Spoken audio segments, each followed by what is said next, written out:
ಆತ್ಮೀಯ ಸ್ಪರ್ಧಾರ್ಥಿ ಮಿತ್ರರೇ, ತಮ್ಮೆಲ್ಲರಿಗೂ ಇಂದಿನ ತರಗತಿಗೆ ಸ್ವಾಗತವನ್ನ ಕೋರ್ತಾ ಇದ್ದೀನಿ. ಸ್ನೇಹಿತರೆ, ಆರ್ ಮಂಜುನಾಥ್ ಹಿಸ್ಟ್ರಿ ಗ್ರೂಪ್ ಅಂತ ಒಂದು ಟೆಲಿಗ್ರಾಮ್ ಚಾನಲ್ ಇರುತ್ತೆ. ಅದರ ಡಿಸ್ಕ್ರಿಪ್ಷನ್ ಲಿಂಕ್ ಅನ್ನ ನಾನು ನೀಡಿದ್ದೀನಿ. ಹಾಗಾಗಿ ಈ ಡಿಸ್ಕ್ರಿಪ್ಷನ್ ಲಿಂಕ್ ಬಾಕ್ಸ್ ಅನ್ನ ಬಳಸ್ಕೊಂಡು ತಾವು ಟೆಲಿಗ್ರಾಮ್ ಚಾನಲ್ಗೆ ಜಾಯ್ನ್ ಆಗ್ಬೋದು. ಅದರಲ್ಲಿ ಕ್ವಿಜ್ ಮತ್ತು ಇತಿಹಾಸಕ್ಕೆ ಸಂಬಂಧಪಟ್ಟಂತ ವಿಶೇಷ ಮಾಹಿತಿಗಳನ್ನ ಅಪ್ಲೋಡ್ ಮಾಡ್ತಾ ಹೋಗ್ತೀನಿ. ಯಾರೆಲ್ಲ ಇನ್ನ ಆ ಟೆಲಿಗ್ರಾಮ್ ಚಾನಲ್ ಸೇರಿಲ್ಲ, ಜಾಯ್ನ್ ಆಗಿ ಅಂತ ಹೇಳ್ತಾ, ಸ್ನೇಹಿತರೆ, ತಮ್ಮೆಲ್ಲರಿಗೂ ಮೊದಲಿಗೆ ಧನ್ಯವಾದಗಳನ್ನ ತಿಳಿಸ್ತೀನಿ. ಯಾಕೆಂದ್ರೆ ನಾನು ಮಾಡ್ತಕ್ಕಂಥ ವಿಡಿಯೋಗಳಿಗೆ ತಾವೆಲ್ಲರೂ ಅಪಾರವಾದಂತ ಪ್ರೋತ್ಸಾಹವನ್ನ ನೀಡ್ತಾ ಇದ್ದೀರಾ. ಚೆನ್ನಾಗಿ ವ್ಯೂಸ್ ಬರ್ತಾ ಇದೆ. ಇದೇ ರೀತಿಯಾಗಿ ನಿರಂತರವಾಗಿ ನೀವು ನನಗೆ ಪ್ರೋತ್ಸಾಹವನ್ನ ನೀಡ್ತಾ ಇದ್ರೆ ನಾನು ಬಹುತೇಕ ಕನ್ನಡದಲ್ಲಿ ತಾವೆಲ್ಲರೂ ಮಾಹಿತಿಯನ್ನ ಸಂಗ್ರಹಿಸಲು ಏನ್ ಕಷ್ಟಪಡ್ತಾ ಇದ್ದೀರಾ ಅಂತ ಟಾಪಿಕ್ಗಳನ್ನ ಆಯ್ಕೆ ಮಾಡ್ಕೊಂಡು ಹೆಚ್ಚಿನ ಮಾಹಿತಿಯನ್ನ ಸಂಗ್ರಹಿಸಿ ನಿಮ್ಗೆ ನೀಡುವಂತಹ ಪ್ರಯತ್ನವನ್ನ ಮಾಡ್ತಾ ಹೋಗ್ತೀನಿ. ಯಾರೆಲ್ಲ ಇನ್ನ ನನ್ನ ಯೂಟ್ಯೂಬ್ ಚಾನೆಲ್ ಅನ್ನ ಸಬ್ಸ್ಕ್ರೈಬ್ ಆಗಿಲ್ಲ, ಸಬ್ಸ್ಕ್ರೈಬ್ ಮಾಡಿ ಬೆಲ್ ಬಟನ್ ಅನ್ನ ಒತ್ತಿ ಅಂತ ಹೇಳ್ತಾ, ಯಾಕೆಂದ್ರೆ ಆ ನೋಟಿಫಿಕೇಶನ್ ನಿಮಗೆ ಬರ್ಲಿ. ಸೊ ಆ ಕಾರಣಕ್ಕೋಸ್ಕರ ಹೇಳ್ತಾ, ನಿಮ್ಮ ಪ್ರೋತ್ಸಾಹಕ್ಕೆ ಮತ್ತೊಮ್ಮೆ ಧನ್ಯವಾದಗಳನ್ನ ಹೇಳ್ತಾ, ಸೊ ಲಾಸ್ಟ್ ಈಗಾಗಲೇ ಒಂದ್ 2-3 ಬಹಳ ಇನೋವೇಟಿವ್ ಆಗಿರ್ತಕ್ಕಂಥ ವಿಡಿಯೋಗಳನ್ನ ಮಾಡಿ ಅಪ್ಲೋಡ್ ಮಾಡಿದೀನಿ. ಸಾಕಷ್ಟು ಜನ ವೀಕ್ಷಿಸಿದೆ. ಯಾರೆಲ್ಲ ಇನ್ನೂ ವೀಕ್ಷಿಸಿಲ್ಲ ಅವರು ನನ್ನ ಪ್ಲೇ ಲಿಸ್ಟ್ ಹೋದ್ರೆ ಆ ವಿಡಿಯೋಗಳನ್ನ ಹಾಕಿರ್ತೀನಿ. ಆ ಪ್ಲೇ ಲಿಸ್ಟ್ ಅಲ್ಲಿ ಹೋಗಿ ನೀವು ಆ ವಿಡಿಯೋಗಳನ್ನ ವೀಕ್ಷಿಸಿ. ಎಕ್ಸಾಮ್ಗೆ ತುಂಬಾ ಯೂಸ್ಫುಲ್ ಆಗಿರುತ್ತೆ ಅಂತ ಹೇಳ್ತಾ, ಸ್ನೇಹಿತರೆ, ಮೊನ್ನೆ SDA ಎಕ್ಸಾಮ್ ಅಲ್ಲಿ ನಿಮ್ಗೆ ಒಂದು ಪ್ರಶ್ನೆ ಬಂದಿತ್ತು. ಏನು ಅಂದ್ರೆ, ದೇವಿ ಚೌಧುರಿ ರಾಣಿ ಅವರು ಯಾವ ದಂಗೆಗೆ ಸಂಬಂಧಪಟ್ಟಿದ್ದಾರೆ ಅಂತ ಒಂದು ಪ್ರಶ್ನೆ ಕೇಳಿದ್ರು. ಅಹೋಮ ದಂಗೆ, ಸಾವಂತವಾಡಿ ದಂಗೆ, ಪೈಕಾ ದಂಗೆ, ಫಕೀರ್ ಸನ್ಯಾಸಿ ದಂಗೆ ಅಂತ ನಿಮ್ಗೆ ಅಲ್ಲಿ ಆಪ್ಷನ್ ಅಲ್ಲಿ ಇತ್ತು. ಬಹಳ ಜನ ಇದೇ ಫಸ್ಟ್ ಕೇಳಿದ್ರಿ ಈ ಒಂದು ದಂಗೆಗಳ ಹೆಸರನ್ನ. ತುಂಬಾ ಕಷ್ಟಪಟ್ಟು ಎಕ್ಸಾಮ್ ಆದ್ಮೇಲೆ ನನಗೂ ಸಾಕಷ್ಟು ಜನ ಫೋನ್ ಮತ್ತು ಮೆಸೇಜ್ ಮಾಡಿದ್ರಿ, ಸರ್ ಇದಕ್ಕೇನ್ ಆನ್ಸರ್ ಅಂತ. ಹಾಗಾಗಿ ನಾನು ಈ ವಿಚಾರದ ಬಗ್ಗೆ ಹೆಚ್ಚು ಮಾಹಿತಿಯನ್ನ ಸಂಗ್ರಹಿಸಿ ಈಗಾಗಲೇ ಪೈಕಾ ಬಂಡಾಯ, ಅಹೋಮ ದಂಗೆ, ಸಾವಂತವಾಡಿ ದಂಗೆ ಮತ್ತು ಬ್ಯಾರಕ್ಪುರ ದಂಗೆಯ ಬಗ್ಗೆ ಒಂದು ವಿಡಿಯೋ ಮಾಡಿದೀನಿ. ಪ್ಲೇ ಲಿಸ್ಟ್ ಅಲ್ಲಿ ಇರುತ್ತೆ, ನೀವು ನೋಡಿ ಅಂತ ಹೇಳ್ತಾ, ಯಾರೆಲ್ಲ ನೋಡಿಲ್ಲ ಅವರು ಫಕೀರ್ ಸನ್ಯಾಸಿ ಬಗ್ಗೆ ಮತ್ತಷ್ಟು ಹೆಚ್ಚಿನ ಮಾಹಿತಿಯನ್ನ ಸಂಗ್ರಹಿಸಿ ಒಂದು ಇವತ್ತಿನ ತರಗತಿಯಲ್ಲಿ ಫಕೀರ್ ಸನ್ಯಾಸಿ ಬಂಡಾಯದ ಬಗ್ಗೆ ನಾನು ನಿಮ್ಗೆ ತರಗತಿಯನ್ನ ಮಾಡ್ತಾ ಇದ್ದೀನಿ. ಈ ಫಕೀರ್ ಸನ್ಯಾಸಿ ರೆಬೆಲಿಯನ್ ಬಗ್ಗೆ ಇವತ್ತು ಡಿಸ್ಕಸ್ ಮಾಡೋಣ ಅಂತ ಹೇಳ್ತಾ ಬನ್ನಿ ತರಗತಿಗೆ ಹೋಗೋಣ. ಸ್ನೇಹಿತರೆ, ಈಗ ಈ ಫಕೀರ್ ಸನ್ಯಾಸಿ ಬಂಡಾಯ 1763ರಿಂದ 1800ವರೆಗೂ ಆಗುತ್ತೆ. ನಿಮ್ಗೆ ಇಸ್ವಿ ಚೆನ್ನಾಗಿ ಗೊತ್ತಿರಬೇಕು. ಫಕೀರ್ ಸನ್ಯಾಸಿ ಬಂಡಾಯದ ಕಾಲಮಾನ 1763ರಿಂದ 1800, ಅಂದ್ರೆ 18ನೇ ಶತಮಾನದಲ್ಲಿ ದಂಗೆ ಆಗಿರ್ತಕ್ಕಂಥದ್ದನ್ನ ನೋಡ್ತೀವಿ. ಸೊ ಇದನ್ನ ನಾನು ಬಹಳ ವಿವರವಾಗಿ ಮಾಹಿತಿಯನ್ನ ಸಂಗ್ರಹಿಸಿ ನಿಮ್ಗೆ ಸರಳವಾಗಿ ನೀಡತಕ್ಕಂಥ ಪ್ರಯತ್ನವನ್ನ ಮಾಡಿದ್ದೀನಿ. ಮೊದಲಿಗೆ ನಾವು ಕಾರಣವನ್ನ ನೋಡ್ಬೇಕಾಗುತ್ತೆ, ಯಾಕಾಗಿ ದಂಗೆ ಆಯ್ತು ಅಂತ. ನೋಡಿ, ಕ್ಲೀನಾಗಿ ಅರ್ಥ ಮಾಡ್ಕೊಳ್ರಿ. ನೂರಾರು ವರ್ಷಗಳ ಕಾಲ ಫಕೀರರು ಅಂದ್ರೆ ಹೆಂಗೆ ನಮ್ಮ ಹಿಂದೂ ಧರ್ಮದಲ್ಲಿ ಸಾಧು ಸನ್ಯಾಸಿಗಳಿರ್ತಾರೋ ಅದೇ ರೀತಿಯಾಗಿ ಮುಸ್ಲಿಂ ಸಾಧು ಸನ್ಯಾಸಿಗಳನ್ನ ನಾವು ಫಕೀರರು ಅಂತ ಕರಿತೀವಿ. ಮತ್ತು ಸನ್ಯಾಸಿಗಳು ನೂರಾರು ವರ್ಷಗಳಿಂದಲೂ ಕೂಡ ಫಕೀರರು ಮತ್ತು ಸನ್ಯಾಸಿಗಳು ನಮ್ಮ ಬಂಗಾಳ ಮತ್ತು ಬಿಹಾರಗಳಿಗೆ ಹೋಗಿ ಅಲ್ಲಿ ವಿವಿಧ ದೇವಾಲಯಗಳನ್ನ ಮತ್ತು ಯಾತ್ರಾ ಸ್ಥಳಗಳನ್ನ ಭೇಟಿ ಮಾಡ್ತಾ ಇದ್ರು. ಫಕೀರರು ಮತ್ತು ಸನ್ಯಾಸಿಗಳು ಬಂಗಾಳ ಬಿಹಾರಗಳಿಗೆ ಹೋಗಿ ಹಲವು ಯಾತ್ರಾ ಸ್ಥಳಗಳನ್ನ ಮತ್ತು ದೇವಾಲಯಗಳನ್ನ ಭೇಟಿ ಮಾಡ್ತಾ ಇದ್ರು, ಅವರವರ ಧರ್ಮಕ್ಕೆ ಸಂಬಂಧಪಟ್ಟಂತೆ. ಪಾಯಿಂಟ್ ಅರ್ಥ ಆಯ್ತಾ ಇದು? ಸೊ ಸಂಪ್ರದಾಯದಂತೆ ಅವರು ಸ್ಥಳೀಯ ಜಮೀನುದಾರರಿಂದ ಗಣನೀಯ ಪ್ರಮಾಣದ ಜಮೀನನ್ನ ದಾನವಾಗಿ ಪಡಿತಾ ಇದ್ರು.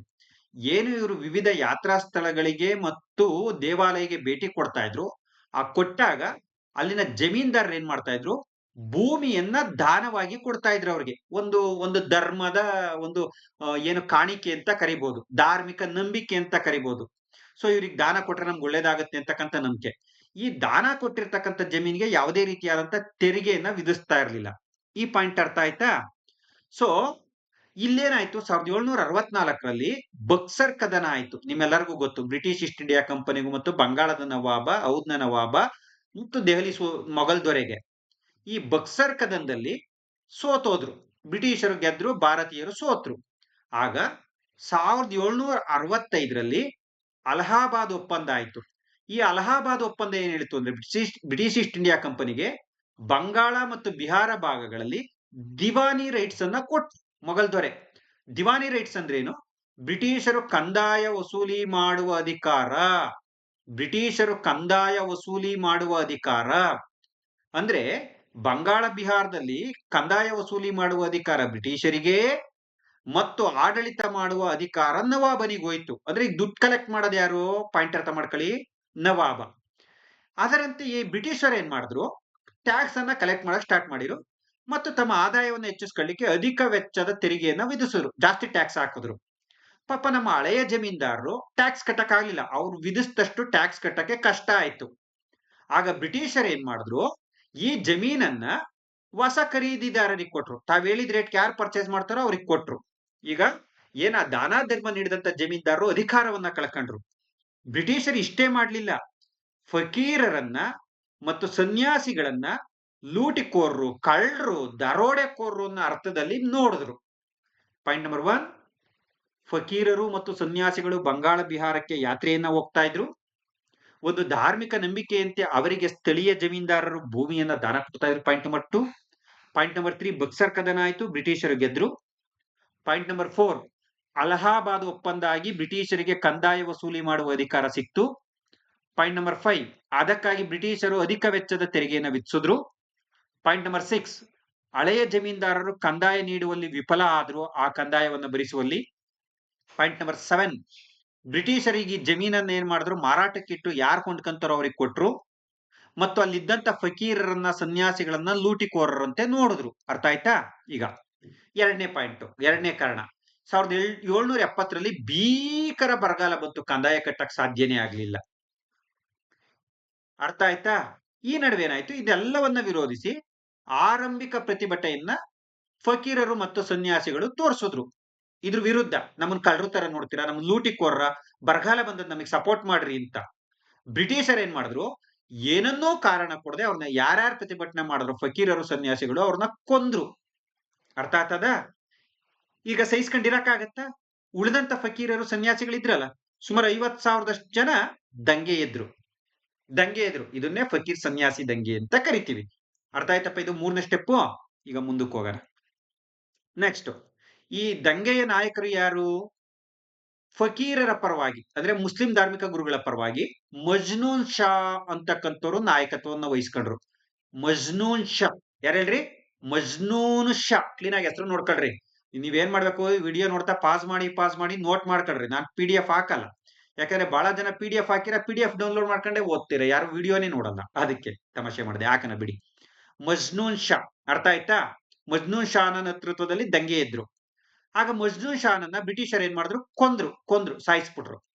ನಂತರ ಅವರ ಸಹೋದರ ಮೂಷಾ ಶಾನ ನೇತೃತ್ವದಲ್ಲಿ ದಂಗೆ ಎದ್ರು. ನೆಕ್ಸ್ಟ್ ಯಾರು ದಂಗೆ ನಾಯಕ? ಮೂಷಾ ಶಾ. ಮೂಷಾ ಶಾನ ನಾಯಕತ್ವದ ನಂತರ ಚಿರಾಗ್ ಶಾ. ಈಗ ಫಕೀರರಿಗೆ 3 ಜನ ಲೀಡರ್, ಮೇನ್ ಮಜ್ನೂನ್ ಶಾ, ಮೂಷಾ ಶಾ, ಚಿರಾಗ್ ಶಾ.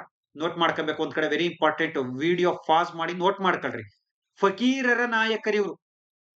ಅರ್ಥ ಆಯ್ತಾ? ವೆರಿ ಇಂಪಾರ್ಟೆಂಟ್, ಯಾಕಂದ್ರೆ ಪ್ರಶ್ನೆ ಕೇಳ್ತಾರೆ. ಫಕೀರ್ ಸನ್ಯಾಸಿ ದಂಗೆಯಲ್ಲಿ ಫಕೀರರ ನಾಯಕ ಯಾರು ಅಂತಾನೆ ಸಪರೇಟ್ ಆಗಿ ಕೇಳ್ತಾರೆ. 1 ಮಜ್ನೂನ್ ಶಾ, 2 ಮೂಷಾ ಶಾ, 3 ಚಿರಾಗ್ ಶಾ. 1 ಸರಿಯಾಗಿದೆ, 2 ಸರಿಯಾಗಿದೆ, 3 ಸರಿಯಾಗಿದೆ, ಮೇಲಿನ ಯಾವುದು ಸರಿಯಾಗಿಲ್ಲ. AB ಸರಿಯಾಗಿದೆ, ABC ಸರಿಯಾಗಿದೆ, AC ಸರಿಯಾಗಿದೆ, BC ಸರಿಯಾಗಿದೆ ಅಂತ ಕೊಡ್ತಾರೆ. ಈ ತರ ಪ್ರಶ್ನೆ ಕೇಳ್ತಾರೆ, ವೆರಿ ಇಂಪಾರ್ಟೆಂಟ್. ಅರ್ಥ ಆಯ್ತಪ್ಪ? ಮಜ್ನೂನ್ ಶಾ, ಮೂಷಾ ಶಾ, ಚಿರಾಗ್ ಶಾನ ನೇತೃತ್ವದಲ್ಲಿ ಫಕೀರರು ದಂಗೆ ಎದ್ರು. ಸನ್ಯಾಸಿಗಳ ಪರವಾಗಿ ಭವಾನಿ ಪಾಠಕ್ ದಂಗೆ ಎದ್ರು. ಭವಾನಿ ಪಾಠಕ್ನ ನೇತೃತ್ವದಲ್ಲಿ ದಂಗೆ ಆಯ್ತು. ಅರ್ಥ ಆಯ್ತಪ್ಪ? ಭವಾನಿ ಪಾಠಕ್ ಸನ್ಯಾಸಿಗಳ ನಾಯಕ. ಆದ್ರೆ ಸನ್ಯಾಸಿಗಳ ನಾಯಕನಾದಂತ ಭವಾನಿ ಪಾಠಕ್ ರವರು ಸಾವನ್ನಪ್ಪಿದ ನಂತರ ದೇವಿ ಚೌಧರಿ ರಾಣಿಯವರು ನಾಯಕತ್ವವನ್ನು ವಹಿಸ್ಕೊಂಡ್ರು. ಇದೇ ಪ್ರಶ್ನೆ ಮೊನ್ನೆ ಬಂದಿದ್ದು. ಬಂಕಿಮಚಂದ್ರ ಚಟರ್ಜಿ ಅವರ ದೇವಿ ಚೌಧರಿ ರಾಣಿಯವರು ಯಾವ ದಂಗೆಯ ನಾಯಕಿಯಾಗಿದ್ರು ಅಂತ. ಈಗ ಅರ್ಥ ಆಯ್ತಾ ನಿಮ್ಗೆ? ದೇವಿ ಚೌಧರಿ. ನೋಡಿ, ಒಂದು ವಿಚಾರ ಬಂದಿದ್ಕೆ ನಾನು ಎಷ್ಟೆಲ್ಲ ವಿಚಾರವನ್ನು ಸಂಗ್ರಹಿಸಿ ನಿಮಗೆ ಕೊಡ ಅಂತ ಪ್ರಯತ್ನ ಮಾಡ್ತೀನಿ. ನೀವು ನನಗೋಸ್ಕರ ನಿಮ್ಮ ಫ್ರೆಂಡ್ಸ್ ಗಳಿಗೆ ಈ ವಿಡಿಯೋವನ್ನ ಶೇರ್ ಮಾಡಕ್ಕೆ ನನಗೆ ಬೆಂಬಲಿಸಿದ್ರೆ ನನಗೆ ಇನ್ನೊಂದಷ್ಟು ಇನ್ಸ್ಪೈರ್ ಆಗುತ್ತೆ, ಇನ್ನು ಹೊಸ ವಿಡಿಯೋಗಳನ್ನ ಮಾಡ್ತೀನಿ. ಜೊತೆಗೆ ನಿಮ್ಗೆ ಯಾವ ಟಾಪಿಕ್ ಬೇಕು ಅಂತ ನೀವೇನಾದ್ರೂ ನನಗೆ ಕಮೆಂಟ್ ಮಾಡಿದ್ರೆ ಆ ಟಾಪಿಕ್ ಸಂಬಂಧಪಟ್ಟಂತೆ ಹೆಚ್ಚಿನ ಮಾಹಿತಿಯನ್ನು ಸಂಗ್ರಹಿಸಿ ನಿಮಗೆ ಕ್ಲಾಸ್ ಮಾಡ್ತೀನಿ. ಆಯ್ತಪ್ಪ? ನೆಕ್ಸ್ಟ್, ಈ ದಂಗೆಯ ಅಂತ್ಯ ಹೇಗಾಯ್ತು?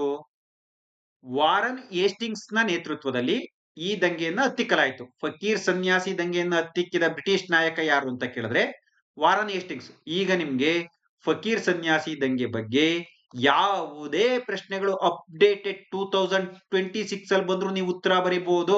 ಇದನ್ನ ಓದ ವಿಧಾನ ಅಂತೀವಿ. ಯಾವ್ದಾದ್ರು ಒಂದು ಪ್ರಶ್ನೆಯನ್ನ ಕೇಳಿದಾಗ ಅದಕ್ಕೆ ಸಮಗ್ರವಾದಂತ ಮಾಹಿತಿಯನ್ನ ಸಂಗ್ರಹಿಸಿ ಅಪ್ಡೇಟೆಡ್ ಆದ್ರೆ ನೆಕ್ಸ್ಟ್ ಎಕ್ಸಾಮ್ ಆರಾಮಾಗಿ ನೀವು ಸಕ್ಸಸ್ ಆಗ್ಬಹುದು. ಅರ್ಥ ಆಯ್ತಪ್ಪ? ವಿಶೇಷ ಅಂಶಗಳು ಇನ್ನು ಸ್ಪೆಷಲ್ ಪಾಯಿಂಟ್ ಹೇಳ್ತೀನಿ. ಏನದು? ಈ ದಂಗೆಯ ಬಗ್ಗೆ ಬಂಕಿಮಚಂದ್ರ ಚಟರ್ಜಿ ಅವರು ಬರೆದಿರುವ ಬಂಗಾಳಿ ಕಾದಂಬರಿಗಳಾದ ಆನಂದ ಮಠ ಮತ್ತು ದೇವಿ ಚೌಧರಿ ರಾಣಿ ಎಂಬ ನಾಟಕಗಳಲ್ಲಿ ಉಲ್ಲೇಖವಿದೆ. ಫಕೀರ್ ಸನ್ಯಾಸಿ ದಂಗೆ ಬಗ್ಗೆ ಮಾಹಿತಿ ನೀಡುವ ಗ್ರಂಥಗಳು ಅಂದ್ರೆ ಬಂಕಿಮಚಂದ್ರ ಚಟರ್ಜಿ ಅವರ ಬಂಗಾಳಿ ಕಾದಂಬರಿಗಳಾದ ಆನಂದ ಮಠ ಮತ್ತು ದೇವಿ ಚೌಧರಿ ರಾಣಿ. ಅರ್ಥ ಆಯ್ತಪ್ಪ? ನಿಮ್ಗೆ ಇಲ್ಲೊಂದು ವಿಶೇಷ ಮಾಹಿತಿ. ನನ್ನ ಮುಂದಿನ ವಿಡಿಯೋ ಬಂಕಿಮಚಂದ್ರ ಚಟರ್ಜಿ ಅವರ ಬಗ್ಗೆನೇ ಇರುತ್ತೆ. ಸುದೀರ್ಘವಾಗಿ ಅತಿ ಹೆಚ್ಚು ಮಾಹಿತಿಯನ್ನ ಕಲೆಕ್ಟ್ ಆಗ್ತಾ ಇದ್ದೀನಿ. ಯಾಕಂದ್ರೆ ಈಗಾಗಲೇ ಒಂದು ಪ್ರಶ್ನೆ ಕೆ ಒಳಗಡೆ ಕೇಳಿದರೆ ಬಂಕಿಮಚಂದ್ರ ಚಟರ್ಜಿ ಅವ್ರ ಬಗ್ಗೆ ಅಂದ್ರೆ ಅವ್ರ ಬಗ್ಗೆ ಅಪ್ಡೇಟೆಡ್ ಕೇಳೋ ಸಾಧ್ಯತೆ ಇದೆ. ಕನ್ನಡ ಪುಸ್ತಕಗಳಲ್ಲಿ ಇವ್ರ ಬಗ್ಗೆ ಅಷ್ಟೊಂದು ಸೋರ್ಸು ಸಿಕ್ಕಿಲ್ಲ. ಹಾಗಾಗಿ ಇನ್ಕ್ಲೂಡಿಂಗ್ ಮೈ ಬುಕ್, ನನ್ನ ಬುಕ್ ಅಲ್ಲೂ ಕೂಡ ಇವ್ರ ಬಗ್ಗೆ ಹೆಚ್ಚು ಇನ್ಫಾರ್ಮೇಶನ್ ಇಲ್ಲ.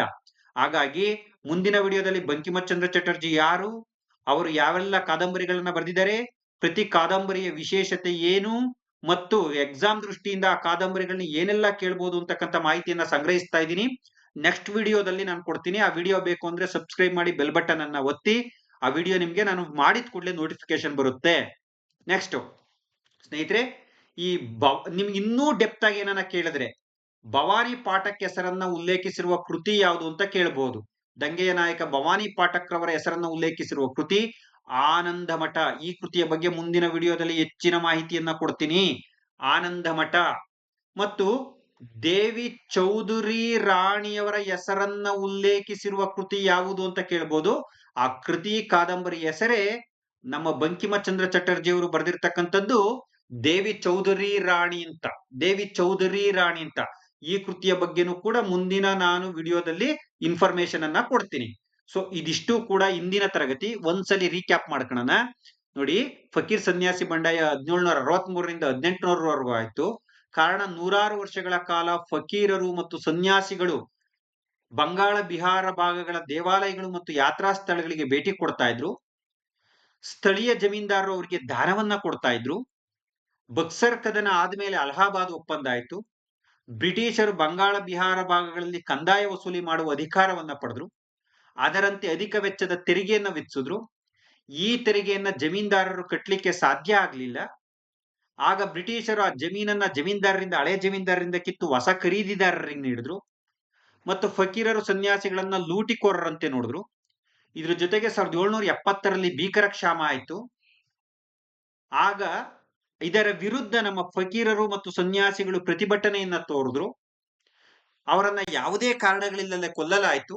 ಆಗ ಸುಮಾರು 50,000ದಷ್ಟು ಫಕೀರರು ಮತ್ತು ಸನ್ಯಾಸಿಗಳು ಒಂದುಗೂಡಿ ದಂಗೆ ಎದ್ರು. ದಂಗೆಯ ನಾಯಕರು ಯಾರು ಅಂದ್ರೆ ಫಕೀರರ ಪರವಾಗಿ ಮಜ್ನೂನ್ ಶಾ, ಮೂಸಾ ಶಾ, ಚಿರಾಗ್ ಶಾ, ಹಿಂದೂ ಸನ್ಯಾಸಿಗಳ ಪರವಾಗಿ ಭವಾನಿ ಪಾಠಕ್ ಮತ್ತು ನಂತರ ದೇವಿ ಚೌಧರಿ ರಾಣಿ. ಈ ದಂಗೆಯನ್ನು ಹತ್ತಿಕ್ಕಿದ್ದು ವಾರನ್ ಹೇಸ್ಟಿಂಗ್ಸ್. ಈ ದಂಗೆಯ ಬಗ್ಗೆ ನಮ್ಮ ಬಂಕಿಮಚಂದ್ರ ಚಟರ್ಜಿ ಅವರು ಬರೆದಿರ್ತಕ್ಕಂಥ ಬಂಗಾಳಿ ಕಾದಂಬರಿಗಳಾದ ಆನಂದ ಮಠ ಮತ್ತು ದೇವಿ ಚೌಧರಿ ರಾಣಿ ಎಲ್ಲಿ ಫಕೀರ್ ಸನ್ಯಾಸಿ ದಂಗೆ ಉಲ್ಲೇಖವಿದೆ. ಭವಾನಿ ಪಾಠಕ್ ಹೆಸರನ್ನ ಆನಂದ ಮಠ ಕೃತಿಯಲ್ಲಿ, ದೇವಿ ಚೌಧರಿ ರಾಣಿ ಹೆಸರನ್ನ ದೇವಿ ಚೌಧರಿ ರಾಣಿಯ ನಾಟಕದಲ್ಲಿ ಉಲ್ಲೇಖಿಸಲಾಗಿದೆ. ಇದುವರೆವಿಗೂ ಕೂಡ ಈ ವಿಡಿಯೋವನ್ನ ವೀಕ್ಷಿಸಿದ್ದಕ್ಕಾಗಿ ತಮ್ಮೆಲ್ಲರಿಗೂ ಕೂಡ ನಾನು ವಂದನೆಗಳನ್ನ ಅರ್ಪಿಸ್ತಾ ಇದ್ದೀನಿ.